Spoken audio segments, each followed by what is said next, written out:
The Board of Stewards by John R. Black. Our community spends far too much time in worship to be as sick as we are, as poor as we are, and to have our families as divided as they are. It is my personal mission to change that reality. One of the things I do to change that reality is to provide training. Today's video is a training session designed to change that reality. Here's an overview of what we'll do today. We'll begin with Turner's polity and the three tables that all stewards serve. We'll review what the discipline has to say about the composition, duties, and accountability of the steward. Then we'll move to the commissions. We'll review what the discipline says about guidelines for establishing commissions, rules for governing commissions, and then the duties of each commission. There are 3 books that each steward must have: the Holy Bible, a current edition of the Book of Discipline, and Turner's Polity. We all know why we need the Holy Bible. It is the Word of God. We also need the discipline. It provides the guidelines for governance of our church. And finally, we need Turner's polity. As old as it is, it's vital to each steward. Think of the book of discipline as the words to a song. Well, the tune to that song is found in Turner's polity. Before you is a slide taken right out of Turner's polity. It's a quote of question 595 and question 596. 595 asks, what are stewards in the African Methodist Episcopal Church? Answer: stewards are spiritual officers in the church, charged in part with temporal responsibilities.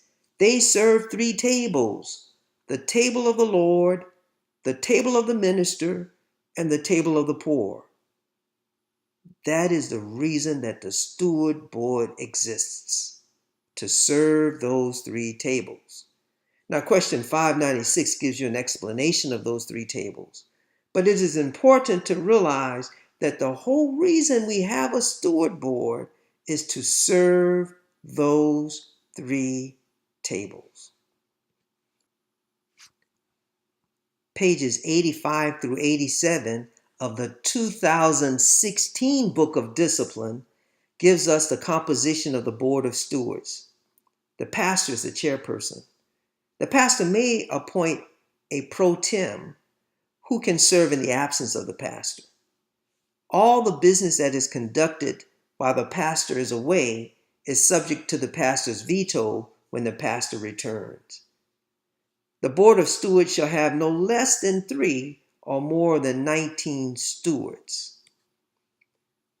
Stewards are nominated by the pastor and confirmed or rejected by the quarterly conference. Stewards serve 1 year, as most officers in the African Methodist Episcopal Church do. However, stewards may serve multiple 1-year terms. We've all heard of a person who's been a steward for 40 years. To qualify as a steward, the individual must be of solid piety, know and love the Word of God and the discipline, be a fruitful person and of a good nature, able to transact both the spiritual and temporal business of the church. To be a steward, a person must be a member of the AME Church for at least 2 years. However, an exception can be made in the case of a new congregation. You may also have a junior board of stewards. The pastor and the senior stewards must provide training for all prospective stewards. Stewards' duties, page 86 through 87. First, they make an exact account of all money and other provisions collected. They negotiate the salary and benefit package of the pastor. They seek out the needy and distressed in order to relieve and comfort them. They keep accurate records of all expenditures, and all stewards are expected to attend the quarterly conference. But they also attend committee meetings and give counsel in matters of arbitration. The Board of Stewards is charged with the duty of writing circular letters. These are letters that inform the congregation of different issues that they may be addressing as a church. They register all baptisms, marriages, and deaths. They provide for the implements and elements of the Holy Communion. In the third quarter of each year, they conduct a membership survey. The investigation of the church roll is then submitted to the official board for its approval. The official board will then submit that roll to the annual conference. Stewards are subject to the bishops, elders, deacons, and traveling ministers who oversee that local ministry. Now we're on page 87 of the 2016 Book of Discipline, which talks about the accountability of the Board of Stewards. Stewards are accountable to the quarterly conference. Between quarterly conferences, the minister in charge has the power to suspend a steward or to fill a vacancy. I included this next section because it's amazing to me in 2018 that stewards are still required to maintain a hard copy, paper record of all baptisms, marriages, births, deaths, new members, and full members. For those who may not know, that record is kept in the secretary's office in an appropriately labeled church record book. Here's another quote from the Book of Discipline. The minister in charge of the circuits and stations shall see that all of these provisions are enforced. Let's change gears now. We're going to look at the commission system. Guidelines for establishing commissions are found on pages 99 through 101 of the 2016 Book of Discipline. Here are the types of commissions. The first is the Commission on Membership, Evangelism, and Discipleship.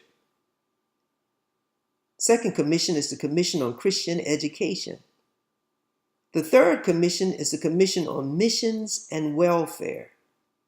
The fourth commission is the Commission on Stewardship and Finances. The fifth commission is the Commission on Public Relations. The sixth commission is the Commission on Christian Social Action. And the seventh commission is the Commission on Health. At Campbell Chapel, we've added 2 additional commissions. Our 8th commission is the Commission on Church Administration, and our 9th commission is the Commission on Worship. The pastor is the chairperson of the Commission on Stewardship and Finance, and is the ex officio chairperson of all other commissions. The chairperson of each of the other commissions shall be a steward, with the exception of the Commission on Mission and Welfare, which could be a steward or a trustee. Chairpersons report monthly to the official board, and at Campbell Chapel, that is a written report that is emailed to me the day before the official board meetings. They also report to the quarterly conference. The members of each commission shall be elected at the church conference with the exception of the Commission on Christian Education.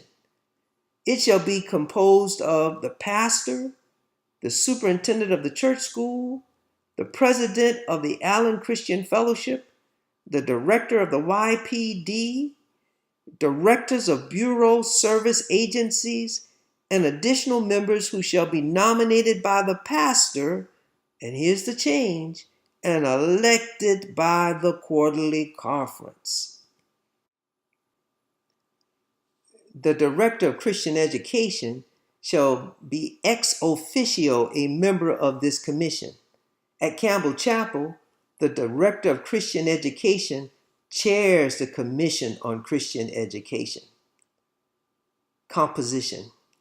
Each commission shall be composed of no fewer than 3 or more than 7 members who are in good and regular standing in the AME Church and are at least 18 years old or older. And let me pause here.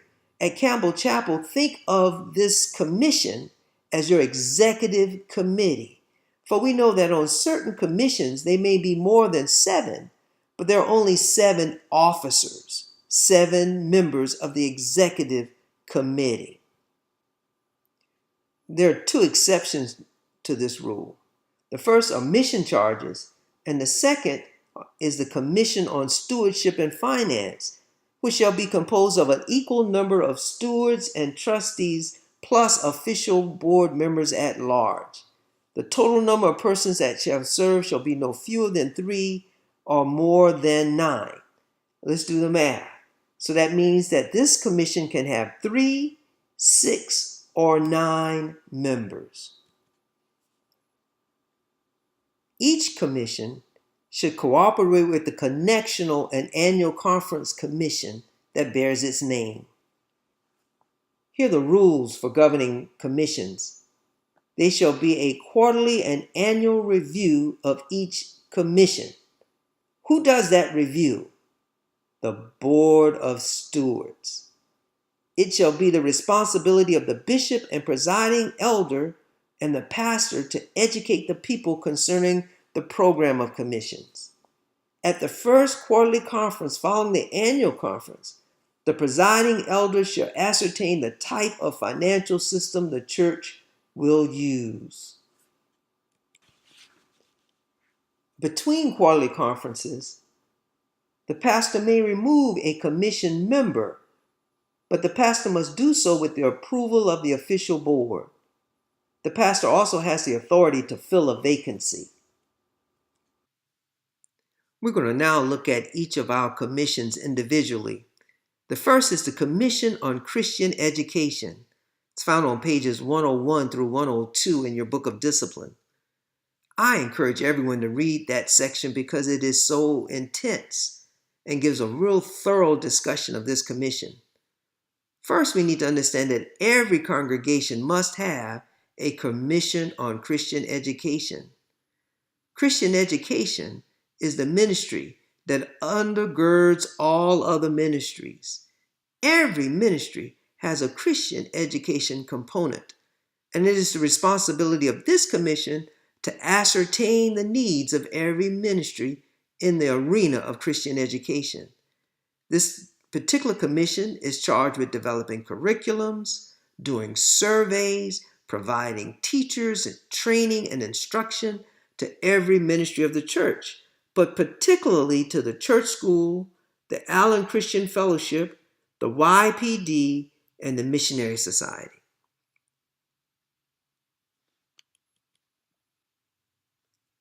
The next commission is the Commission on Membership, Evangelism, and Discipleship, pages 102 through 103 of your discipline. Unlike the Commission on Christian Education, this commission is encouraged. The discipline reads, pastors are encouraged to have this commission. It should set church growth goals. It should conduct workshops. It should conduct evangelical outreaches, including street ministry. And remember, Methodism started with open air preaching, and it should provide a curriculum on discipleship. At Campbell Chapel, this particular commission supervises our council of class leaders and our committee on evangelism.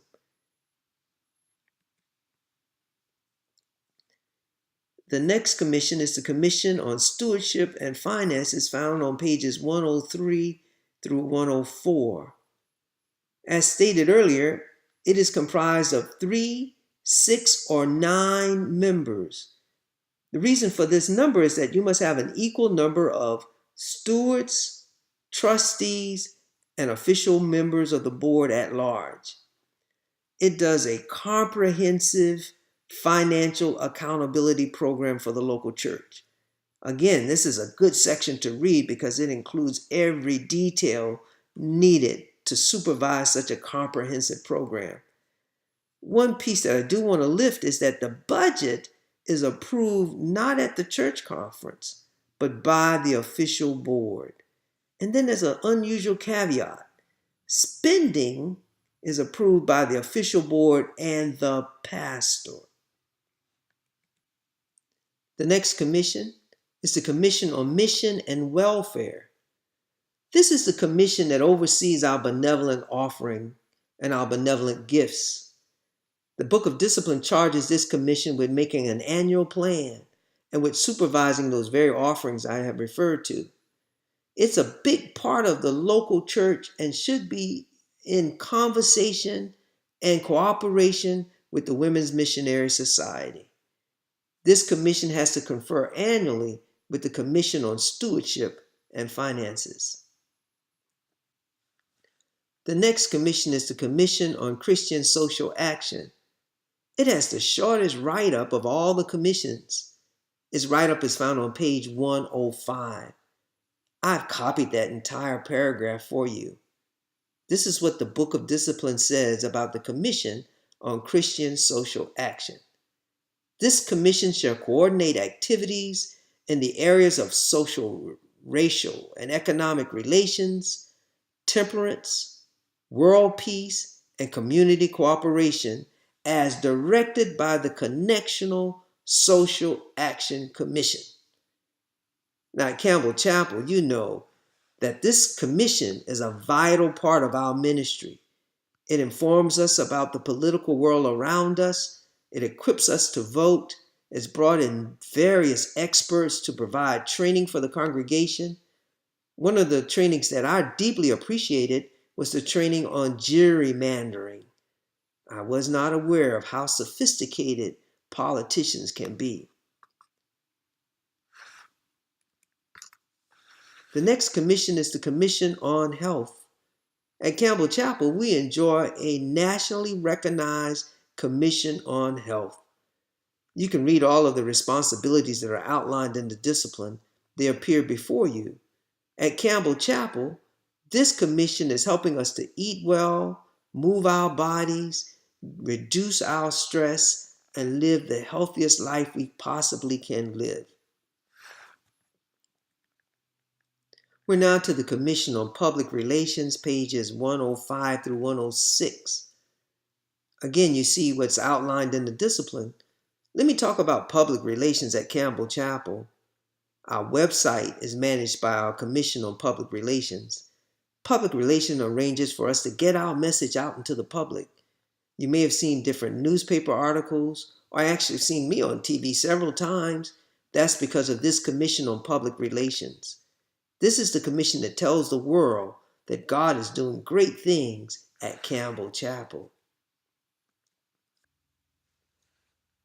This next commission, the Commission on Church Administration, is unique to Campbell Chapel, and you won't find it in your Book of Discipline. Our chairperson is our administrative assistant, who also is a steward. This commission supervises the secretary and provides for all of the administrative functions of our church. It's a quality review commission, and it makes sure that any paperwork leaving the church reflects Campbell Chapel. It's constantly working on putting our best foot forward administratively. The Commission on Worship is also unique to Campbell Chapel. It's chaired by a steward. This commission is comprised of our minister of music, our musicians, our choir presidents, usher board president, Serenity Praise Ministry advisors, and one local minister. It plans, facilitates, and oversees all of our public worship. It ensures that we have the right colors out for the different liturgical seasons, that we celebrate the holy days in the right ways, and that we don't miss any special occasion or observance. It also supervises the hiring and firing of musicians and the minister of music. Why even have commissions? What's the impact of the commission system on the local church? Well, here at Campbell Chapel, it gives the Board of Stewards a more active role in governing and supervising the church. It transforms our official board into a visionary board, as opposed to a managerial board. It provides clarity in ministerial functions Everyone knows which lane they ought to be traveling in. It enlists more members to participate in leadership roles. Each commission has at least 7 members, and some, as in the case of the Commission on Stewardship and Finance, have more. And it expands the impact and influence of the congregation. It's a wonderful system that helps us to be all that we can be and to live and serve this present age. Well, my prayer for you is that you'll explore even deeper the items and issues presented in this video, and that you'll conduct yourself in such a way that you will reflect great glory on God.